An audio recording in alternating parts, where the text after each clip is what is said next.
The missing dots channel میں خوش آمدید۔ آج جنت البقیع قبرستان کی زیارت کے بعد اچانک امام محمد ابن علی الباقر 733 CE یاد آ گئے، اور PhD ریسرچ کے دوران ہونے والی وہ گرم بحث بھی یاد آئی جب کچھ ایکس مسلمز اور ایتھیسٹس نے بہت سخت سوال کیے تھے۔ ہاں، اور واقعی نماز کے بعد کا یہ جو سکون کا وقت ہے نا، اس دوستانہ ماحول میں بیٹھ کر ایسی علمی باتیں کرنے کا مزہ ہی کچھ اور ہے۔ اکثر لوگ ان موضوعات پر بات کرنے سے گھبراتے ہیں۔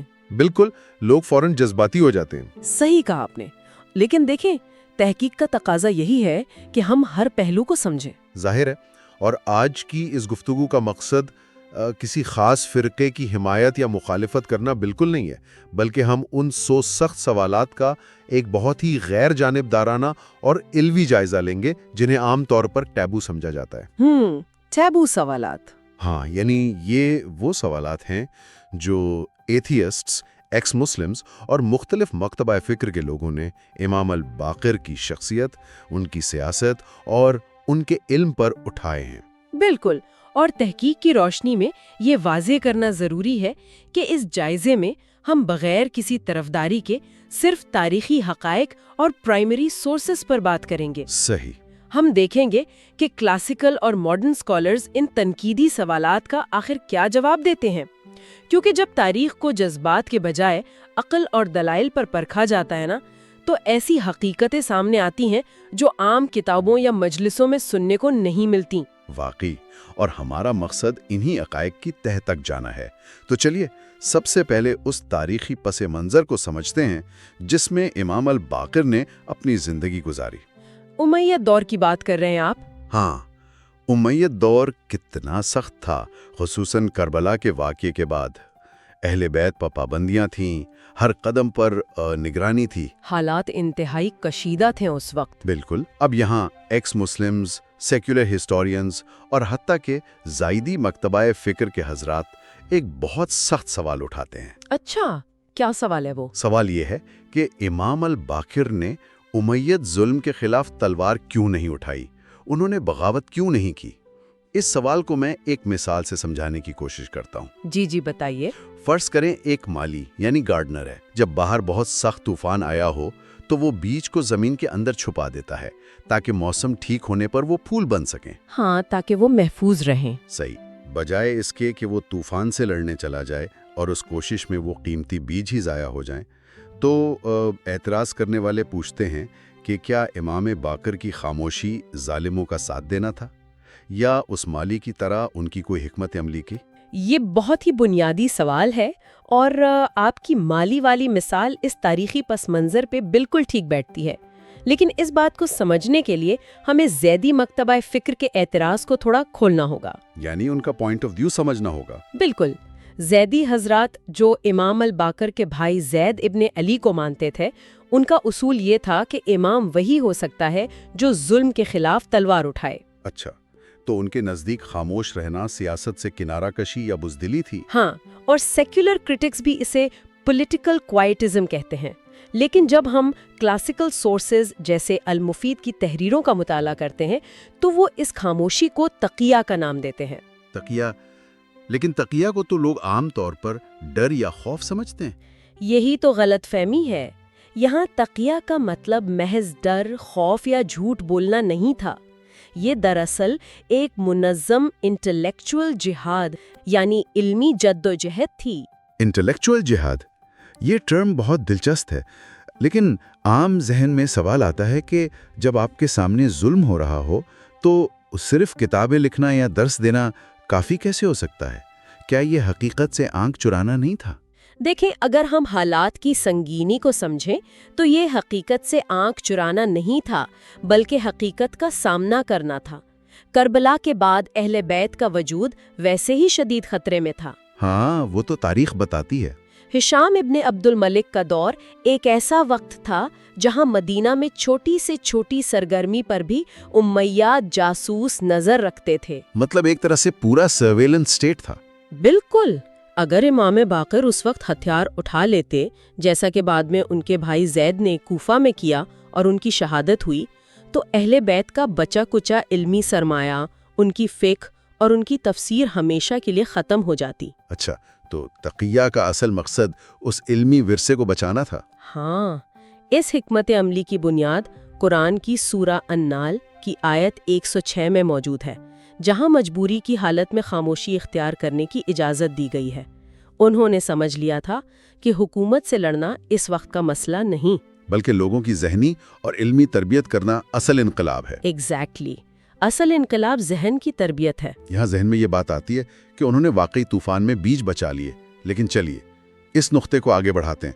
اگر انہوں نے تلوار نہیں اٹھائی اور اپنا پورا وقت درس و تدریس میں لگایا تو انہوں نے ایسا کیا پڑھایا جس نے انہیں اتنا عظیم مقام دیا؟ یہ بہت اچھا سوال ہے۔ کیونکہ ہم دیکھتے ہیں کہ ان کا لقب الباقر تھا، جس کا مطلب ہے علم کا سینہ چھیر کرنے والا یا دی سپلٹر آف نالج۔ یہاں ایکس مسلمز اور بعض تنقید نگار یہ پوائنٹ اٹھاتے ہیں کہ کیا یہ لقب صرف ان کے اپنے ماننے والوں نے عقیدت میں دے دیا تھا؟ یعنی صرف جذباتی عقیدہ؟ ہاں، جذبات میں آ کر، یا واقعی ان کے علم میں ایسی کوئی ٹھوس بات تھی جسے اس وقت کی باقی دنیا نے بھی تسلیم کیا؟ اس سوال کا جواب ہمیں تاریخ کے ان صفحات میں ملتا ہے جو تمام مکاتب فکر میں مشترک ہیں۔ تاریخی حقائق بتاتے ہیں کہ امام الباقر کا احترام صرف کسی خاص گروپ یا ان کے پیروکاروں تک محدود نہیں تھا۔ اچھا، دوسرے فرقوں کے علماء بھی انہیں مانتے تھے، بالکل مانتے تھے۔ اگر آپ سنی حدیث کے بارے استاد اور سخت ترین ناقدین کو دیکھیں، مثلاً امام الذہبی نے اپنی عظیم کتاب سیر اعلام النبلا میں اور حافظ ابن حجر نے، تو انہوں نے امام الباقر کو انتہائی مستند یعنی ثقہ اور ایک عظیم فقیہ تسلیم کیا ہے۔ واقعی یہ تو بہت بڑے نام ہیں۔ ہاں، اور یہاں تک کہ امام ابو حنیفہ جیسی عظیم شخصیت نے بھی ان سے مدینہ میں علم حاصل کیا۔ یہ کوئی معمولی بات نہیں ہے۔ سبحان اللہ، یہ واقعی غور طلب بات ہے کہ امام ابو حنیفہ نے ان سے علم حاصل کیا۔ اس سے تو یہ ظاہر ہوتا ہے کہ اس دور میں علم کو کسی خاص فرقے کے لینس سے نہیں دیکھا جاتا تھا۔ صحیح کہا آپ نے۔ لیکن اس لقب الباقر کے پیچھے وجہ کیا تھی؟ کیا انہوں نے کوئی بالکل نیا علم ایجاد کیا تھا جو پہلے کسی کو نہیں پتا تھا؟ نیا علم ایجاد نہیں کیا، بلکہ موجودہ علم کی ایسی تشریح کی جو اس سے پہلے کسی نے نہیں کی تھی۔ اس لقب کے پیچھے ایک بہت مشہور تاریخی واقعہ ہے جس کی تصدیق مختلف سورسز سے ہوتی ہے۔ کون سا واقعہ؟ یہ لقب دراصل صحابی جابر ابن عبداللہ الانصاری کے ذریعے نبی کریم صلی اللہ علیہ وآلہ وسلم کی ایک پیشگوئی پر مبنی تھا۔ اچھا، پیشگوئی تھی؟ جی، نبی صلی اللہ علیہ وآلہ وسلم نے جابر کو بتایا تھا کہ تمہاری عمر اتنی لمبی ہوگی کہ تم میرے ایک فرزند سے ملو گے جس کا نام محمد ہوگا، اور وہ علم کو اس طرح کھول دے گا جیسے زمین کو کھول کر بیج بویا جاتا ہے۔ کیا بات ہے! اور جب جابر اپنی آخری عمر میں نابینا ہو چکے تھے تو ان کی ملاقات واقعی امام الباقر سے ہوئی اور انہوں نے یہ پیغام پہنچایا۔ سبحان اللہ، تاریخ کس طرح جڑتی ہے، مطلب ایک نبی کی پیشگوئی اور پھر اس کا پورا ہونا۔ بالکل، اور جب ہم دیکھتے ہیں کہ انہوں نے واقعی کیا کیا تو انہوں نے فقہ، تفسیر اور کلام کے ان مسائل کو سلجھایا جو اس وقت تک الجھے ہوئے تھے۔ کوئی مثال دے سکتی ہیں آپ اس کے؟ ہاں، مثلاً حج کے مناسک یعنی ریچولز کی جو تفصیلی وضاحت امام الباقر نے کی، آج پوری امہ اسی طریقے پر حج کرتی ہے۔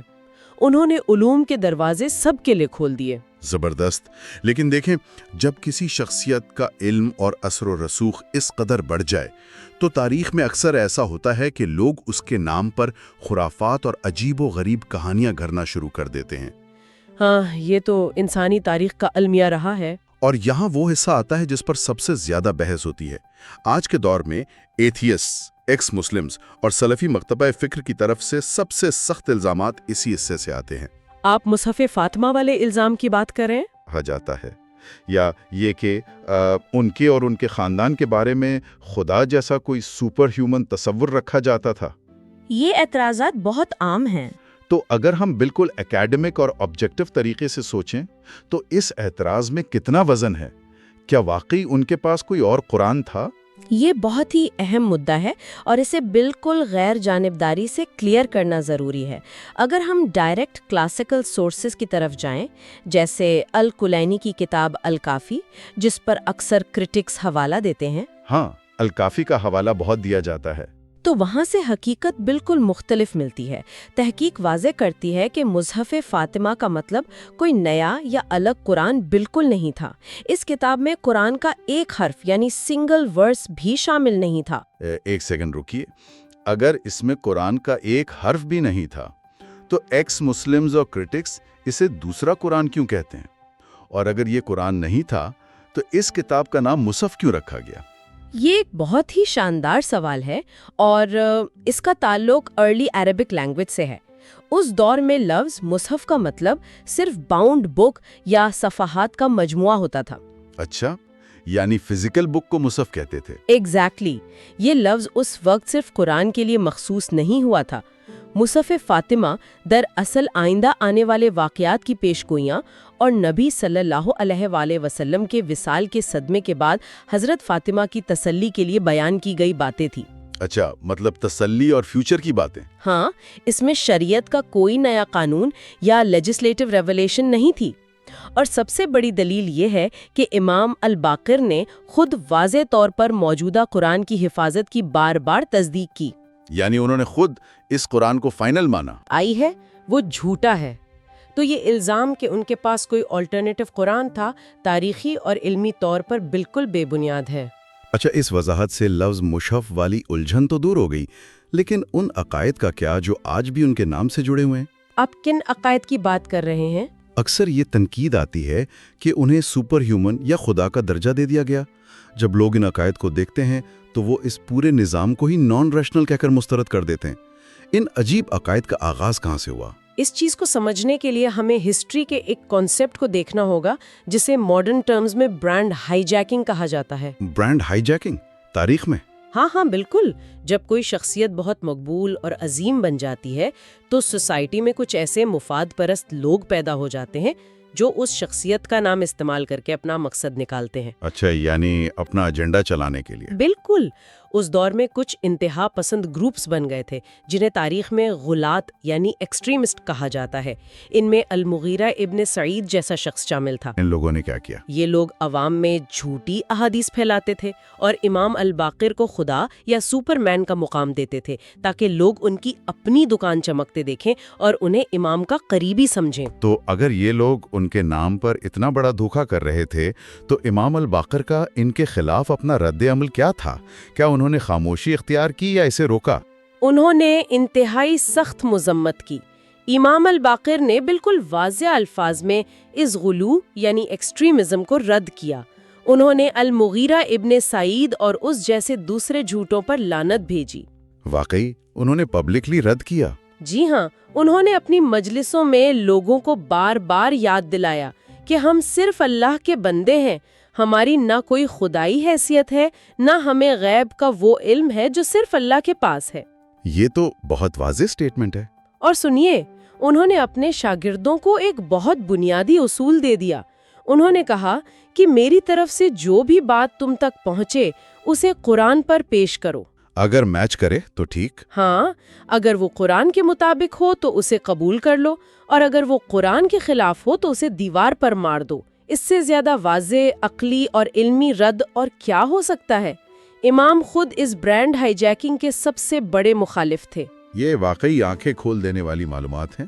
مطلب جو تنقید ان پر کی جاتی ہے وہ دراصل انہی برائیوں کی تنقید ہے جنہیں مٹانے کے لیے انہوں نے اپنی پوری زندگی لگا دی۔ بالکل صحیح سمجھے آپ۔ چلیے، یہ تو ہو گئی انٹرنل اسلامک باتیں، سیکٹیرین اینگلز اور ہسٹوریکل ٹینشنز۔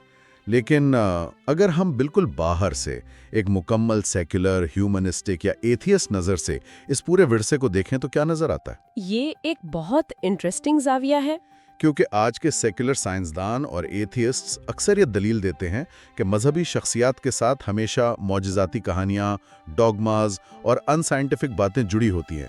وہ انہیں انٹلیکچوئل ڈیبیٹس کا حصہ ہی نہیں مانتے۔ ہاں، ان کا یہ بیسک ازمپشن ہوتا ہے۔ تو ایسے ماڈرن تنقیدی اور عقلی ماحول میں ہم امام الباقر کی شخصیت کو کیسے ایویلیویٹ کریں؟ اس حوالے سے تحقیق ہمیں ایک بہت ہی حیرت انگیز دور میں لے جاتی ہے۔ امام الباقر کا وقت صرف مسلمانوں کے درمیان فقہی بحثوں کا وقت نہیں تھا۔ 8ویں صدی عیسوی میں جب ان کا آخری دور تھا، مختلف فلسفے اور عقائد مسلمان معاشرے میں داخل ہو رہے تھے۔ اچھا، یعنی باہر کے فلسفے بھی آ رہے تھے۔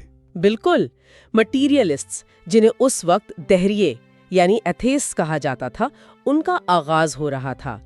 اب سوچئے کہ اس وقت ایک مذہبی پیشوا کا رویہ کیا ہونا چاہیے تھا۔ کیا انہوں نے صرف فتوے لگائے یا جذبات میں آ کر لوگوں کو مارنے کا قانون نافذ کیا؟ تاریخ میں تو اکثر یہی ملتا ہے کہ جب کوئی الگ بات کرے تو اسے مٹا دیا جاتا ہے، تو انہوں نے کیا کیا؟ یہی ان کا کمال تھا۔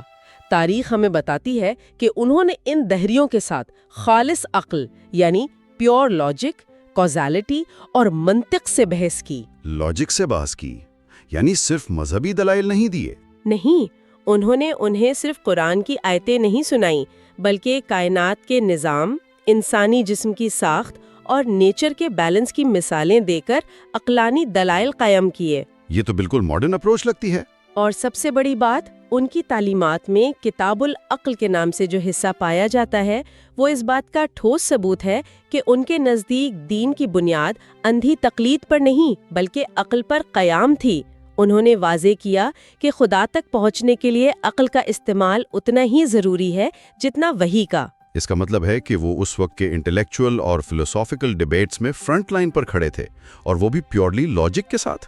بالکل، انہوں نے اندھی تقلید کو رد کیا۔ اچھا، اگر ہم ان کی تھیولوجیکل ڈیبیٹس کو ایک طرف بھی رکھ دیں اور صرف ان کی پریکٹیکل لائف اور ہیومینسٹک ویلیوز کی بات کریں تو اس پر کیا تصویر بنتی ہے؟ اگر ہم سیکولر ہیومنزم کی نظر سے بالکل اسٹرکٹلی ان کی زندگی کو جج کریں تو ان کا ریکارڈ بے مثال ہے۔ ایک ایسا انسان جس کا پورا خاندان قتل کر دیا گیا ہو، وہ بدلہ لینے کے بجائے پرامن جدوجہد کا راستہ چنتا ہے۔ ہاں، یہ بہت بڑی بات ہے۔ مدینہ کے غریبوں کی چھپ کر مدد کرنا ان کا معمول تھا۔ ان کی اخلاقیات ایسی تھیں کہ جو شخص انہیں گالی بھی دیتا، وہ اسے مسکرا کر جواب دیتے اور اس کی ضرورت پوری کرتے۔ یعنی انتقام کا کوئی جذبہ نہیں؟ کوئی انتقام نہیں۔ انہوں نے اس خون خرابے کے دور میں علمی اداروں کا قیام کیا۔ ایک ایسے وقت میں جب سیاست خون کی پیاسی تھی، انہوں نے انسانیت کو یہ عظیم سبق سکھایا کہ طاقت کا جواب ہمیشہ ہتھیار نہیں ہوتا۔ کبھی کبھی طاقت کا جواب بہترین کردار، صبر اور علم ہوتا ہے۔ کیا بات ہے! انہی خصوصیات کی وجہ سے انہیں انسانی تاریخ کی عظیم ترین شخصیتوں میں شمار کیا جانا بالکل بجا ہے۔ یہ ساری گفتگو سن کر میرے ذہن میں ایک نئی مثال آ رہی ہے۔ شروع میں ہم نے کہا تھا کہ وہ مالی تھے جس نے طوفان میں بیج زمین میں چھپا دیے۔ ہاں، تقیہ والی بات پر۔ لیکن اب ایسا لگتا ہے جیسے طوفان اتنا بڑا تھا کہ صرف بیج چھپانا کافی نہیں تھا۔ انہوں نے دراصل اس طوفان سے پہلے ایک ایسی علمی کشتی تیار کر لی تھی جس میں انسانی عقل، اخلاقیات اور دین کے اصل اصولوں کو محفوظ کر لیا گیا۔ واو، یہ انالوجی تو پہلے والی سے بھی بہتر ہے۔ تاکہ جب طوفان گزرے تو آنے والی نسلیں اس کشتی پر سفر کر سکیں۔ بالکل، اور جب ہم ان سخت اور ٹیبو سوالات کا نچوڑ نکالتے ہیں جن کا ہم نے ذکر کیا، تو ہمیں یہی سمجھ آتا ہے کہ امام الباقر پر جو بھی سیکٹیرین یا ایتھیسٹک اعتراضات کیے گئے، ان کے پیچھے یا تو تاریخی حقائق کی شدید ناسمجھی تھی، یا پھر برانڈ ہائی جیکنگ تھی۔ ہاں، یا پھر ان ایکسٹریمسٹ لوگوں کا پروپیگنڈا تھا جنہیں امام نے خود اپنی زندگی میں سختی سے رد کر دیا تھا۔ ان کا کراس سیکٹیرین احترام اس بات کی سب سے بڑی دلیل ہے کہ انہوں نے نالج کو مونوپلائز نہیں کیا۔ وہ واقعی باقر العلوم تھے جس نے علوم کو پوری انسانیت کے لیے کھول دیا۔ گفتگو کو سمیٹتے ہوئے میرے ذہن میں ایک بہت گہرا سوال آ رہا ہے جو ہمیں سوچنا چاہیے۔ آج کے دور میں جہاں ہر طرف شور ہے، لوگ سوشل میڈیا پر فوراً ریاکٹ کرتے ہیں، چھوٹی چھوٹی باتوں پر تصادم یعنی کانفلکٹ پیدا ہوتا ہے۔ ہاں، آج کل تو سب کو بس بولنے کی جلدی ہوتی ہے۔ بالکل، وہاں امام الباقر کی تاریخی زندگی ہمیں ایک عجیب ہی حکمت سکھاتی ہے۔ وہ یہ سکھاتی ہے کہ کبھی کبھی ہر شور کا جواب دینا اور ہر طوفان سے ڈائریکٹلی ٹکرانا عقل مندی نہیں ہوتی۔ اس کے بجائے خاموشی سے اپنی علمی اور اخلاقی بنیادیں مضبوط کرنا زیادہ بڑا اور دیرپا انقلاب لا سکتا ہے۔ واقعی یہ سب سے بڑی لرننگ ہے۔ کیا ہم اپنے ارد گرد کے اس شور و گل میں، جہاں ہر کوئی دوسرے کو نیچا دکھانے میں لگا ہے، ایسی علمی خاموشی اور تحقیق کو اپنا سکتے ہیں؟ کیا ہم فوری ری ایکشن کے بجائے ایک مضبوط فاؤنڈیشن بنانے پر فوکس کر سکتے ہیں؟ یہ واقعی ایک ایسا سوال ہے جس کا جواب ہمیں اپنی آج کی تیز تر زندگی میں تلاش کرنا چاہیے۔ اللہ ہمیں توفیق دے۔ چلو چلتے ہیں۔ اس چینل دی مسنگ ڈاٹس کو فالو کرنا نہ بھولیے۔ شکریہ۔